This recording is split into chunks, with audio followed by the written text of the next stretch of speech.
بسم الله الرحمن الرحیم. السلام علیکم. د عوامي پیغام نیوز سره زه یم فدا محمد. نو سره چې کم ناروا سلوک کیږي په اندرونی سیند کې او کم د دکانونو خپل کې کم په سلسله کې نن راوتی یو، آیا زموږ د پښتانه خو هغه غیرتي قوم دی چې کم پاکستان کې زیات لاس چې دی ازادي کې هغه د پښتنو دی او د دې نه نور ملاوه چې دی پښتون نه بغیر د عمل سره چلیدای نشي.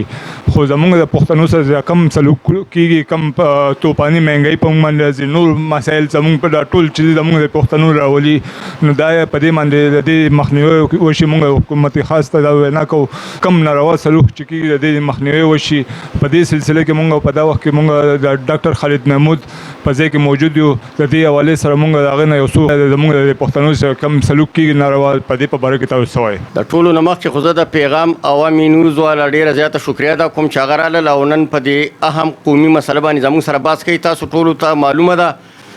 چې پښتانه چې دي دا امن پسند دي، دا محب وطن دي او بدې پښتونخوا وطن کې د چترال نه راواله د بولانه پورې چې څومره پښتانه بدې بیلټ کې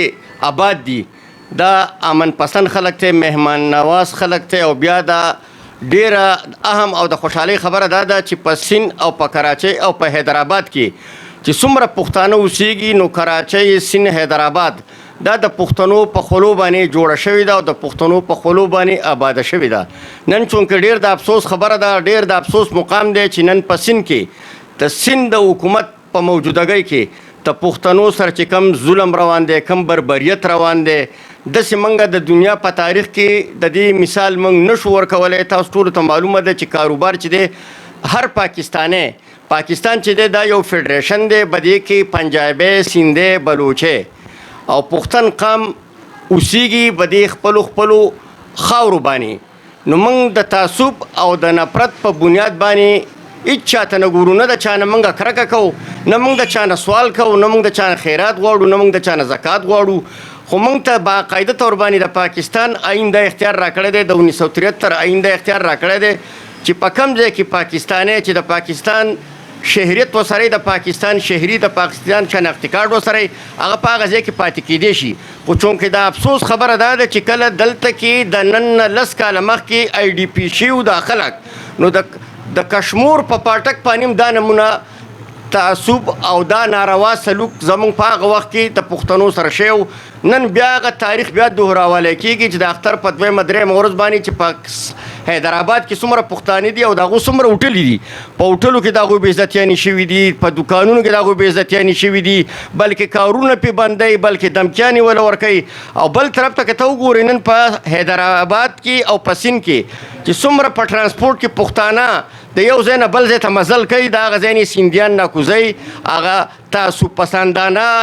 لسني فسادات دلته جوړول غواړي. خو موږ دې سیندیانو ته، موږ دې حکمرانانو ته، د پنجاب دې استعماري قوتونو ته موږ باقاعده طور باندې دا واضحه کوو چې پښتانه د دیوار سره مه لګوئ. پښتانه چې کوم دي هسې هم تاسو غلامان ساتلي دي. او نن که تاسو وګورئ د دنیا په مخ باندې، دنیا په دې باندې، تاریخ په دې باندې باقاعده طور باندې ګواهي ورکوي چې پښتانه چې کوم دي دا محنت کش خلک دی، دا ښه باقاعده طور باندې په مټو باندې مضبوط دي، د چا نه کم نه دي. خو موږ همیشه دپاره موږ د ظلم، د زیاتۍ، د بربریت خلاف اواز پورته کړی دی. د هغې مقصد دا نه دی چې نن به په کراچۍ کې یا په سین کې یا په حیدرآباد کې داسې نمونه ټولګي به راپاسي او هغه به د نورو قومونو بېعزتي به کوي. نو موږ په یو صورت باندې موږ دې ته تیار نه یو. د سین حکومت ته موږ خواست کوو، بیا د سین حکومت ته موږ دا خبره کوو چې د سین په حکومت کې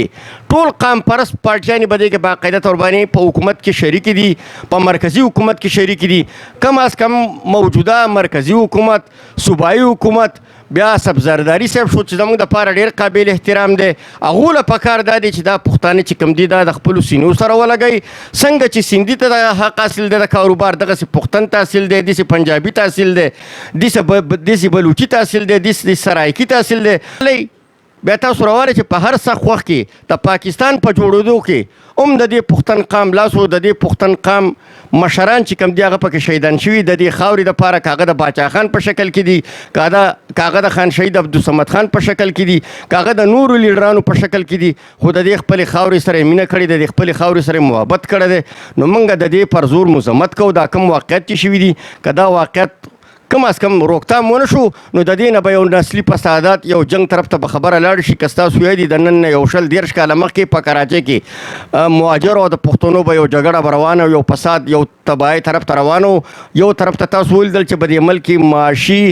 معیشت چې دی تباهۍ سره ولاړ دی بل طرف ته دا نمونه په دې حکمرانانو باندې او د سیند په خلکو باندې موږ دا واضح کوو چې موږ تاسو ته د ورورولۍ په بنیاد باندې دا خبره کوو که فرض که دا ونه شوه نو موږ د الله په مهربانۍ باندې د چا نه کم نه یو موږ د دې خپلو خبرو باقاعده طور باندې تپوس کولی شو خو موږ همیشه دپاره چې خبره کړې ده د دغه په بنیاد باندې موږ کړې ده د روغې په بنیاد موږ کړې ده د مذاکراتو په بنیاد موږ کړې ده په سیند کې نور قومونه هم اوسېږي هغو له پکار دا دی چې به راپاسي او په دې خبره باندې کم از کم حکومت چې دی هغه مجبوره کړي او پښتنو ته باقاعده طور باندې تحفظ ول ورکړي د مال د جان تحفظ ول ورکړي